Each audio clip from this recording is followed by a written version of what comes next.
All right guys, check this out. So I know a lot of you have been asking about, as a true beginner, some combinations or the basic combinations to use on the heavy bag to move into the workouts without having to hesitate too much. In other words, you want to use the numbers you hear me call 112, 112, 232, something like that. You want something broken down so that when you get into the workout, you know exactly what those punches are. And I get that. I mean, that can be very confusing. Yeah. So what this workout is a very basic intro to heavy bag, boxing combinations, numbers to get you to kick ass on your heavy bag workouts.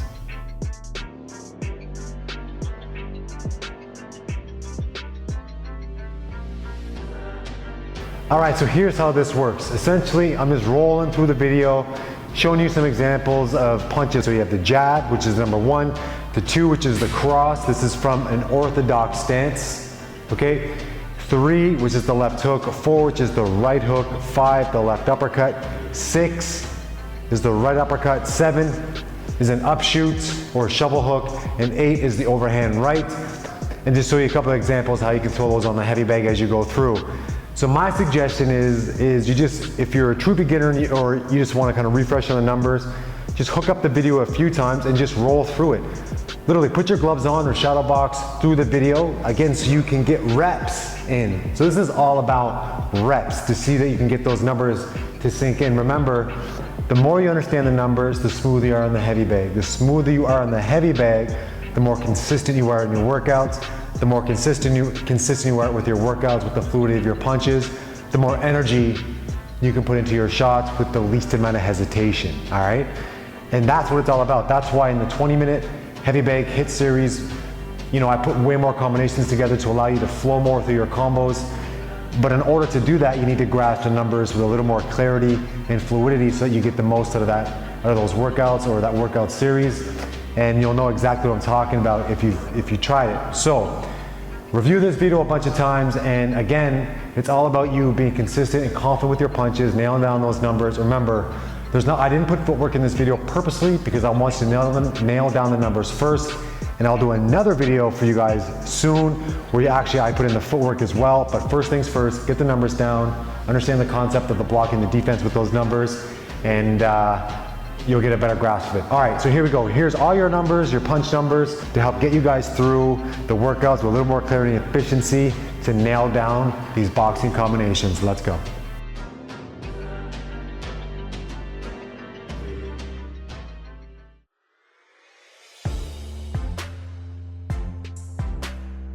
All right guys, the first combination is the jab. So we're working the jab, so make sure, again, your hands are up in position. You have some good distance from the heavy bag. This one I'm throwing from the outside. Pop that right shoulder back. Keep your breathing strong. Breathe with every punch. And roll through it. Here's a few examples of the jab. Throw it with me. Remember, this is jab or the number 1.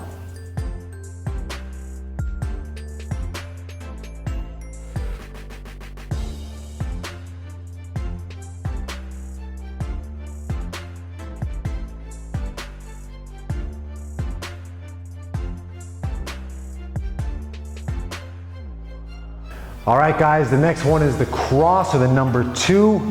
We're working this one. Again, when you're in position for this, I want your hands up, your chin down, get in a strong boxing stance. I want you to focus on a straight line with that right hand and just put it straight down the pipe. The right hand or the number 2 is a power punch typically, so you're gonna be fluid with this combo. Make sure your opposite hand stays up as you throw it. You do not drop that other hand. It's precise, it's deadly, it's a weapon in the boxing game, so make sure it's clean, it's fluid. You don't hold back on it by tensing up your arm too much. Fluid, power, rotate the hips, get those abs to fire. Now throw a couple reps with me. This is the cross or the number 2.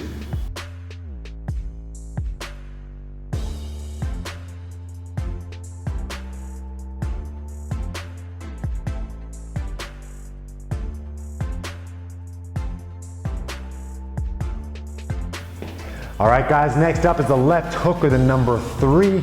Again, with this one of the key points is to not let your right shoulder pop forward, to keep your left shoulder blade on and engaged behind you so you can get more leverage with that punch. And when you're throwing it, again, don't overextend your shoulder across your chest.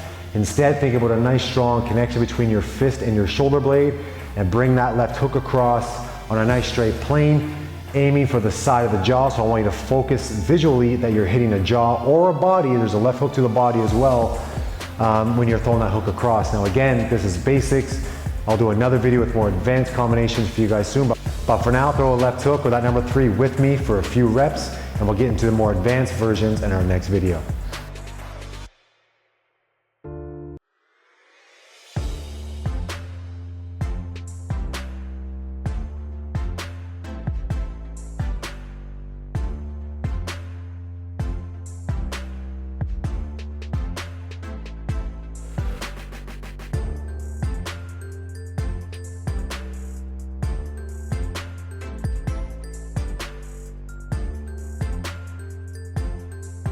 All right guys, number 4 is your next one. That is the right hook, again for an orthodox fighter. For southpaw, that's a left hook. Again with this one, similar to the right hook, except I want you to extend it a little bit further.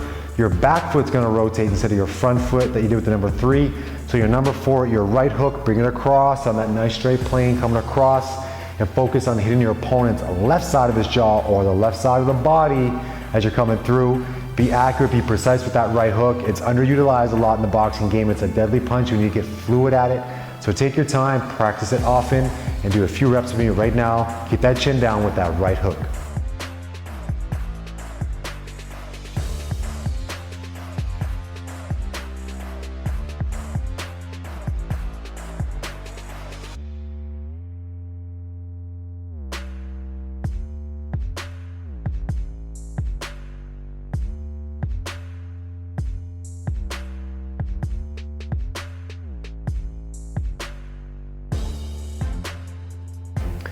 All right guys, up next is the number 5, which is the left uppercut. Again, you're gonna throw that from your lead foot. So a lot of people call this the lead uppercut. That's cool too. And then with this one, you're pushing the left or lead foot through the floor, driving through the floor, not pivoting through your hip, up through the chin of your competitor. I want that forearm and a nice vertical upshoot, and I want you to go past your own chin when you throw that uppercut, keeping that right hand close to your body. Sometimes that right hand flares out to the side. That's okay too, as long as it comes back into position before another shot gets there. Now throw a couple with me. That's the left uppercut or the number 5, which is an amazing punch to use from the inside and the outside. Now throw a couple shots with me. That's the number 5.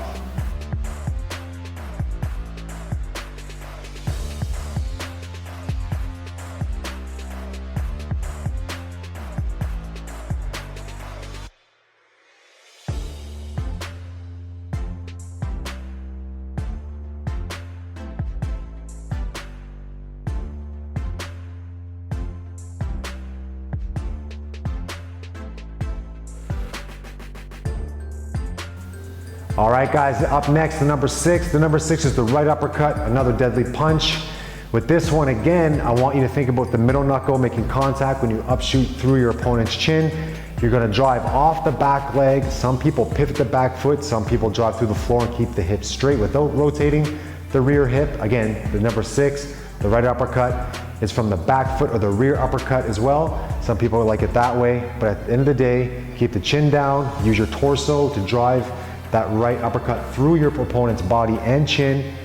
It's deadly, it's effective. Be precise with that punch. Don't get sloppy, keep your balance. Now rip a few of those reps with me.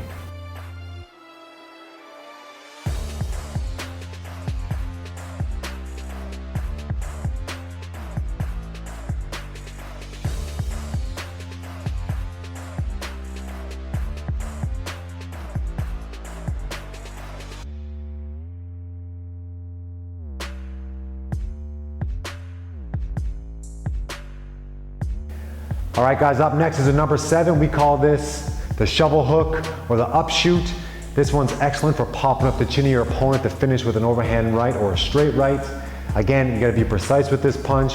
Break your opponent's guard down. It's a great way to utilize as a different type of jab. The 7, the upshoot, comes from your rib cage and pushes out with kind of much more of an open forearm to allow you to get into your opponent from a longer distance or just a different type of jab. Again, aim for your opponents underneath their chin, so visualize that when you're throwing the number 7, which is another deadly punch. Now throw some of these combos with me. The number 7 or the upshoot jab, which is on your forward hand.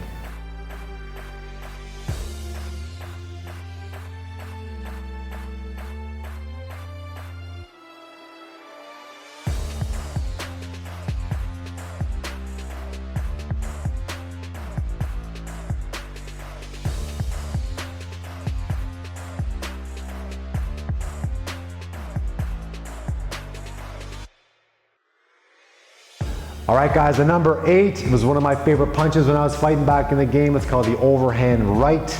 Roy Jones Jr. know what this feels like, because Tarver stung with a few of these. Now this one, again, when you throw the overhand right, you're going down on an angle through the target. It's nothing but bad intentions. You can throw it with the knuckle straight down the pipe or a slightly rotated hand. You can dip a little bit to the left when you throw that overhand right, but it's important to keep a visual on the target when you throw it, so you don't miss and get out of your position. That is the number 8. Come over the top, down into that chin, drive into it, dig into it. That is the number 8. Now throw a couple of these bad boys with me. Be precise, don't lose your balance, and that is the number 8, or the overhand right.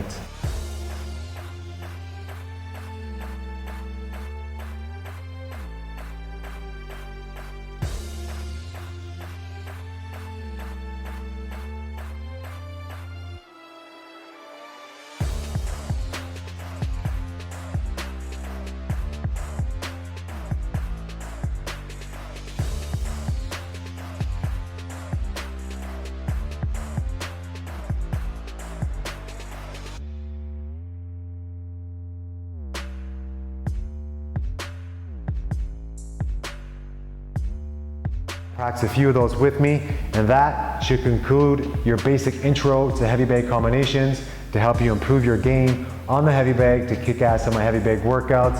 Hope you liked the video, but do me a favor, subscribe, of course, like, let me know what you thought of the video. I know this is valuable information for a lot of you people. And again, you guys asked for it, and I'm just giving you guys what you want, so make sure you let the people know if it was helpful for you, and we'll get some more of these done. But first thing, get in there, get this heavy bag workout in, and again, it's gonna help improve everything that you do, and that's what the goal is, to make you a better boxer, burn some calories, get in the best shape of your life. All brought to you by Nate Bauer from the Nate Bauer Fitness YouTube channel. So get to work, practice those combos, and I'll see you for the next video.